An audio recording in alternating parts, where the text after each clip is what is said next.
Does anyone, last week I gave out a sheet that was kind of, it was the first sheet I gave out, and it was kind of the things we were going to cover. Did anyone bring that back? Can always count on you. I'll give it to you when class is done. I just gave them all out last week by accident, so.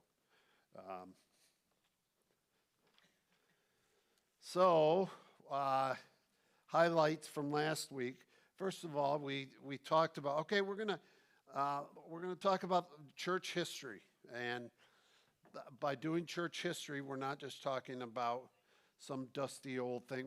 How did God move through humanity from the time of Christ to our doorstep? And how did that happen? And when we look at the landscape of what we have today, the good, the bad, and the ugly, how did we get here? Because in that we can see man straining and striving to control everything, and that always causes problems. But we also see God's faithfulness. We're going to see God's faithfulness through time. And so we talked a little bit about what's in the New Testament that would help us, that's directed at helping us understand the early church. So Christ, we have the book of Acts, and then we have all these letters, and then the book of Revelation is after the Gospels. That's the New Testament, and there's a lot in there. We notice Paul, because of the peace of Rome, Pax Romana. Paul is able to go all over the Roman Empire and write and teach in Greek, because it's the Roman Empire, but the language of trade, the universal language of the Roman Empire was Greek. Well, these two things are tremendous for spreading the word. So God uses the peace of Rome, but he also used the violence of Rome. And Rome laid siege in 70 A.D. to Jerusalem. They were just tired of all the problems that the Jews were causing them. And Vespasian was a general, and he laid siege. He started to maneuver throughout Israel to hem in the troublemakers, and then he's replaced by Titus, who then keeps the siege going and really tightens the clamps. And thousands of people are going to lose their lives. But thousands, probably maybe even 1 million people are fleeing the area. The Jews, and many of them are Christian Jews. They've already converted. And so God uses the violence of Rome in this thing called the diaspora. And now all these people are squeezed out through oppression. They're squeezed out, and they're going through all of, they're going into Africa, they're going into Asia and into Europe. So it's really quite something. But that's all going to help the gospel spread. What it's going to do. And so we looked at some of that. So when you look at the letters in the New Testament, Paul's just writing, and you can get a feel, if you think of them collectively, you get a feel for what Paul's job is like. Paul goes around and he sets up churches, and then he goes somewhere else, and then he hears about the other churches. And sometimes he gets good news, sometimes he gets bad news. Bad news gets you a letter in the New Testament. Okay, let's just cut to the chase, right? So Gary, you go around teaching all the time. You probably feel some of what Paul, you go somewhere, you spread seed, and sometimes it comes back and you're like, wow, that's awesome. But other times, it's like, what happened? Does that ever happen? Yeah, all the time, right? The effort it takes to keep people on track to sound theology is a never-ending task. And so we see it in Paul in the New Testament, and then when we get to the early church, we're going to see it time and time again. So last week we hit all that, and I gave you some handouts. I gave you a handout on books debated for inclusion in the New Testament canon. Did I give you the first century, the Apostolic Fathers? Did you get a sheet called the Apostolic Fathers? It has a 3 on the top. What'd you get? What do you get there? Well, okay, yes, okay. The books that were debated and what happened to the disciples or the 12 apostles. So I'm going to give you this sheet. And so we're going to cover a little more ground. I need one of those. We're going to hand these around.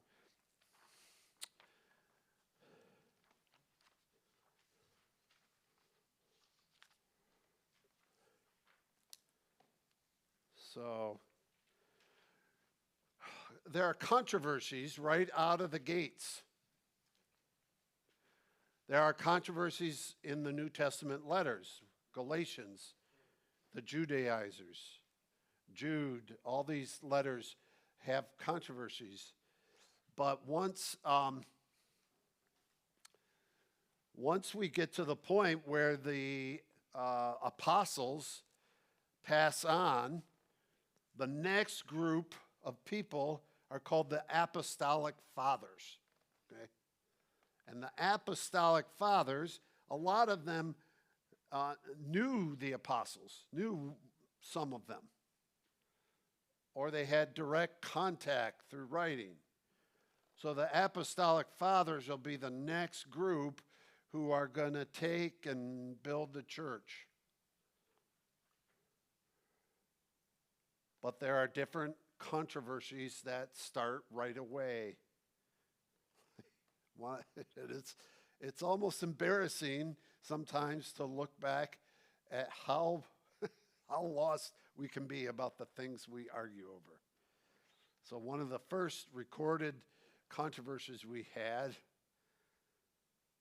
was the date of Easter. Have you ever wondered why Easter moves around, but Christmas doesn't? Well, there's a reason for that, okay? Christmas, they set it, and it's gonna over the centuries, it's good. But when do we celebrate Easter? What's that? Okay, we could just do it on Passover. What's the problem with Passover? Passover moves, but why may we not want to do it on Passover? If we're the early church, think of Galatians. Oh, we don't want this to look like a Jewish holiday. So, we want to kind of be near Passover, but we don't want to be on Passover. But Passover moves.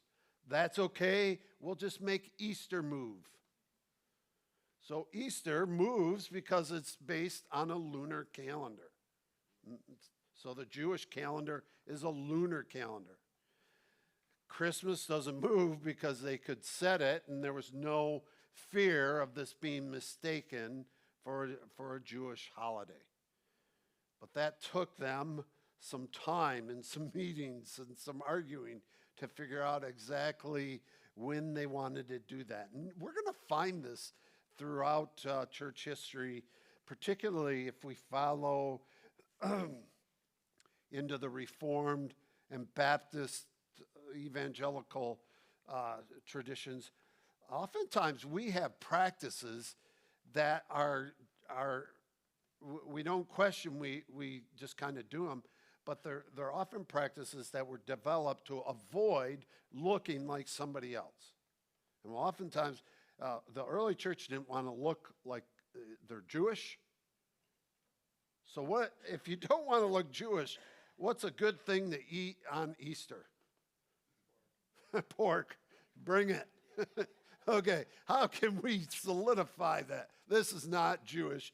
We're not on the Passover date, and let's just, eventually the church is going to, pork becomes the meal of choice, okay? So, but as we get later, once we get past the Reformation, we're going to see churches develop practices and sometimes even theologies just to not look Catholic. Okay?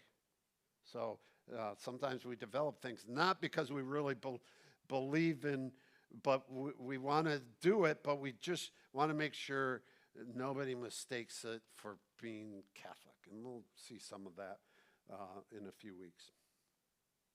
So the church is working all this out. We talked a little bit about the Didache, which is a document that didn't make it into the Bible, but it has a lot of practical descriptions of how they were doing church services and things like that. So I was just in a discussion with a couple of friends of ours. My wife and I had dinner with them. They're dear friends, and they're looking for a different church, and they're really looking into this kind of home church movement, which comes and goes. I mean, it never goes away, but sometimes it gets a little more trendy. And so my friend, the husband said, I don't mean to be too controversial, but I'm not sure that having paid clergy is even a biblical way to go. And I've been down these roads before, and there's nothing new under the sun, because these discussions and happened in the early church, but what we do, and there's a lot that the Bible doesn't tell us, which means we have a lot of freedom to do things in maybe some different ways than our neighbor, and that might be okay. But we have trouble being okay in church circles with people who do things different. So we got to know when difference is a heresy versus when difference is just something we don't do. So, and we'll talk more. I gave a sermon a while ago. I'll probably renew it. But what's a preference? What's a conviction? And what's a non-negotiable? And that's how you wanna stay on that non-negotiable. That's where we've got to have agreement. And convictions, people can read the same scriptures and come down in different places with sincere effort.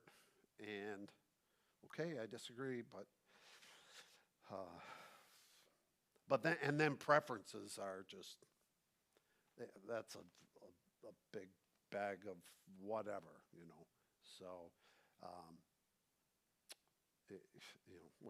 paint the walls, carpet, pews, chairs, you name it. But Jesus didn't tell us. He didn't give us instruction. So the church is going to have all these growing pains, but they're under oppression in these first 3 centuries, 300 years.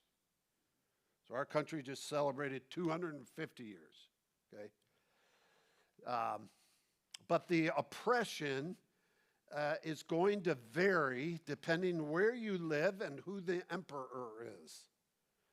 Not all emperors were as violent as others. And some emperors were just, hey, they just have to acknowledge that I'm a god. And so some emperors would persecute anybody who disagreed with the worship of Caesar. They were fine with you having your own religion, just put it underneath Caesar. But then other emperors, particularly as word got out and Christianity has more and more of a presence, some emperors began to look for and attack and try and destroy Christians specifically. So, Nero was a particularly violent. Diocletian was another very violent and aggressive emperor. So the church has all, and it depends where you live, so it's not all even. So like I've in years past, I've gone to China a number of times, and I've been to India. And while neither country is particularly favorable to Christianity, but what you find, those countries are so big with so many people, it can really vary depending on where you are. And I think even last time we were together, I said in the northern part of India, Christianity is about 1%. There's a lot of oppression, violence towards Christians.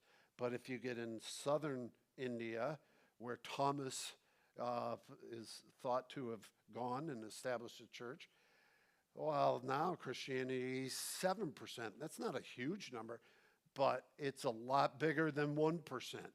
And you can have churches and without risk of violence in some places. So it's an uneven landscape that the church has to navigate. So, but right away, early on, the church begins to develop a structure. There's a structure almost from day one. Now, a lot of Americans, we don't like structure unless we make it. And particularly, there's this kind of feeling you can bump into. I've bumped into it many times with other people through the years where, true religion should be as unstructured as possible.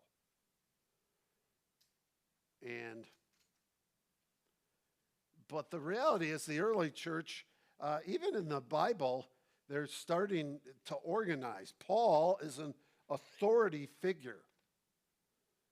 His letters to and from Galatia and Corinth are about his authority. When Paul says things, he essentially is saying, you've got to do these things. These aren't options. And so when they try and just blow them off and just act like Paul doesn't matter, that's not okay.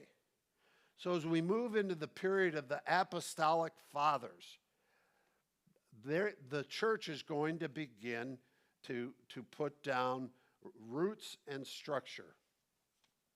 And there's going to be a layer that begins to form that are called bishops. And a bishop is an authoritative figure of the church in a particular area. Okay? So Rome has a bishop. Alexandria has a bishop.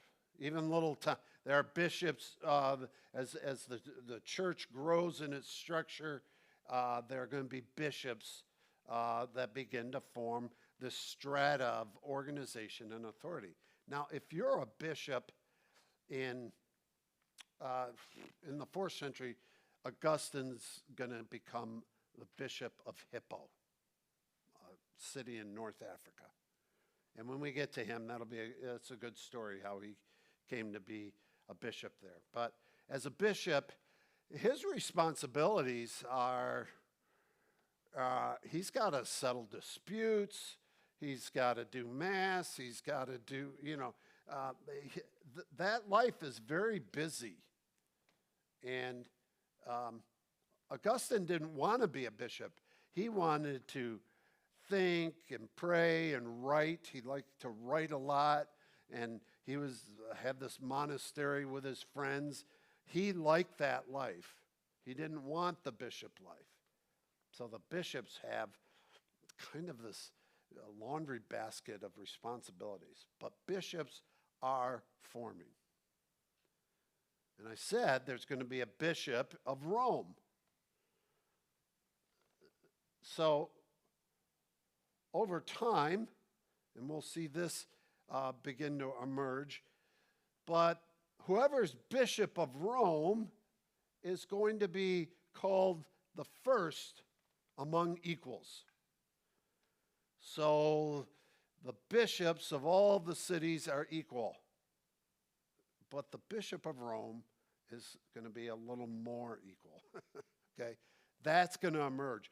So the Pope today, his official title is Bishop of Rome.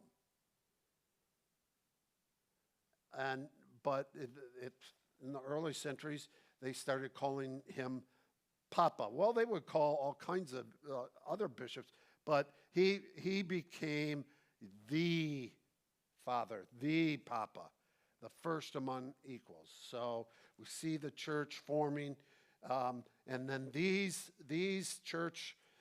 apostolic fathers are very important. So here we have Clement. Take this sheet that says apostolic fathers.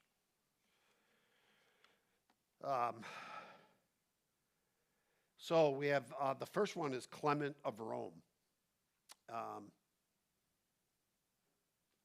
Some of Clement's writings were thought by some to possibly be candidates to be part of Scripture. They ended up not being. And he gets martyred. But you see, if you look in the far right, notable facts, his letter stresses apostolic succession. Well, what is apostolic succession? Apostolic succession essentially says that as the church forms its hierarchy, the leaders of that hierarchy are direct spiritual descendants of the apostles themselves. It's not just they won an election, they were popular, or anything like that. It's that they have a special spiritual designation, that they are successors of the apostles themselves by the Holy Spirit. So the Pope today is a successor. They would say the line of the papacy goes all the way from Peter to our current Pope. Now, we'll point out some stuff as we go through time where this can be a little complicated. Like, there was a time when there were 3 popes at once because of controversies. There are popes who got married. There are popes who fathered children. And there's one very controversial story that there was actually a pope who it turned out to be a female. We're going to have so much fun as we go forward.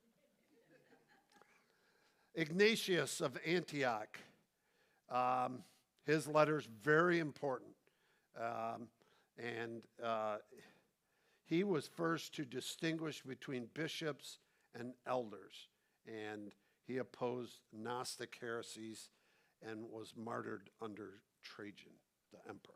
Okay, what do you guys know about the Gnostics, where it says Gnostic heresies? Who are the Gnostics?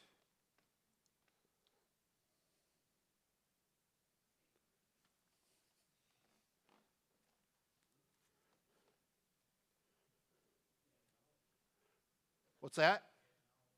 Okay, the word actually, their name, the Gnostics, the root of their name is gnosis, Gnosis, which means knowledge, but it's a secret knowledge. And the Gnostics were people who thought of themselves that they had a secret knowledge of a spiritual understanding. There's no one Gnostic belief. There's different pockets forming in different regions. but they have similarities. And they borrow little pieces of Christianity, so it becomes very confusing to people. And so when they would be found, and as the church grew in strength and power, they sought to abolish the Gnostics. And one thing they do is when they find the Gnostic writings, they would burn them. But in the 20th century, a trove of Gnostic writings was found. And we were able to study those and understand a little bit. But there's no real clear string. But Gnosticism, no bad idea ever goes away. It never goes away. It just gets a different name. So if you take a little bit of Jesus and you mix it in ways to make it sound more secretive and almost, they also borrowed a lot from Greek philosophy. And so they made these mystical things. Do you remember, a few years ago, there was a very popular book, one of the best sellers of all time, and it was made into a movie. Dan Brown was the author, The Da Vinci Code. Okay. It's like the Gnostics just popped up and wrote something new, and he would say it's fiction, but it was very confusing to a lot of people and continues to be. If you haven't read the book, you don't have to read it or watch the movie, but essentially, it's this belief that Jesus was married. He was a real person, but he was also married, and his wife was, I forget who she was in the book, Mary Magdalene, was it? Okay. And she's a divinity. All right? So, it's like the Gnostic Gospels have been updated, but now you can actually make millions of dollars off them. But he's not the only guy to do it. There's all kinds of heresies that sound very similar to the Gnostic Gospels. And they try and often they do one of two things. They either make Jesus human and diminish his divinity, or they make him so divine that they eradicate his humanity. And I told you last week, and Vic, I want to talk to you. If there's a way, how hard would it be for me to bring slides that we could put up? Is that? Yeah, okay. If I put it on a PowerPoint. I'm going to have to put some more stuff on slides. It's just easier for me to, I like that better. But the Eastern Church, you have the Roman Empire around the Mediterranean, and from Alexandria over, it's the Eastern Church. And if you go the other way, the capital is Rome, and it's Western. And the Eastern Church is much more philosophical and mystical. And the Western Church is much more precise and practical. And so out of the Eastern Church, you're going to have the Orthodox Church will emerge out of the Eastern Church. And we'll talk when we get to the 1300s, we'll talk a little bit about Orthodoxy, why it's so different. What's different about it? But one of the main things that's going to differentiate which way the churches go is how much they incorporate Greek philosophy. Okay? So before Jesus arrives, and if you go back to about 400 AD, you have the birth of philosophy in Athens. And you have Socrates, and his prime student is Plato. And Plato's prime student is Aristotle. And Aristotle's prime student was Alexander the Great. Now, this is quite a run of incredible minds, okay? This is quite a run. They are going to change the Western world to this day. We won't get it. That's my other class I teach, is how the West was won and lost. But when we think theologically, the Greeks, philosophers, are going to have a great deal of influence on the early church and the church even up to today. So I'm going to build that. I'll give you one building block today, and then we'll close in prayer, and we'll see how this builds, because it's going to build through Augustine and Aquinas 1,000 years later, okay? The Greek philosophers, they were trying to figure out the world. What's the essence of the world? And I did in my opening sermon on the Gospel of John. In the beginning was the Word. Well, the Greek philosophers, they were trying to find the logos. What is the very fundamental building block of all reality? And so they would, but then what is the nature of reality? Why do we experience life the way we do? And one of the things is reality always changing, or is it static? It doesn't change, but it just appears to change in our experience. Now, you could maybe care less about that, but these guys did. They cared a lot about this, okay? Is reality moving and changing, or is it static and unchanging? Why is that important? Well, we're okay with certain things changing, right? Big Rapids, every day it looks a little different, right? It's always changing. I'm changing. You're changing. All the people and physical things we see every day, every moment, they're changing somewhat. Maybe a little, but they're changing. But what about things like justice? Does that change? Shouldn't. Honesty, does that change? And this is the dilemma they're having. Well, it just seems like there are certain things that shouldn't change, and yet we see change all around us. So some philosophers would build their philosophy on change, and other philosophers would build their philosophy on no change. One no change guy was Heraclitus. And Heraclitus, you may have heard this quote. His famous quote is, "No man ever steps in the same river twice." Why? Because it's always moving. So he was a change guy. And the no change guys, they get a little more whacked. But along comes Plato, and Plato says, what if reality is both of these? And what if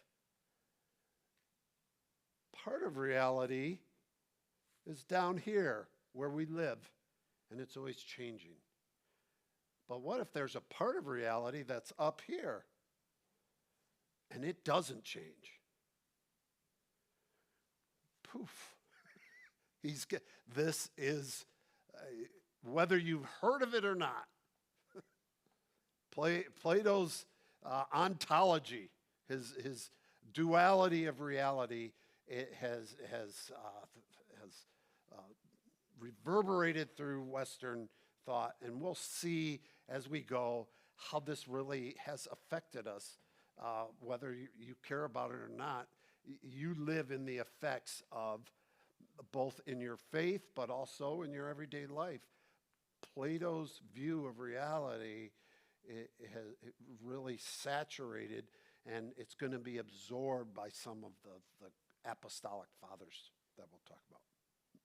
Does that make sense? Did I lose anybody? Philosophy gets a little, some people love it, some people don't. All right, any questions before I close this? I think next week, Vic, can I just bring it? I don't need to send it to you earlier, or? Yeah, I'll see what I can do. I'll figure it out. Okay. Yeah, let's do that. All right. Let me close this. Lord, we're just so glad that your love for us is the most constant thing in our reality, and we're grateful for that. So continue to be with us as we think deeply about you and your love for us and this world we're in, and how to reconcile your word and your truth with our everyday lives. Help us to do that well in a way that models Christ to the world around us. I pray this in Jesus'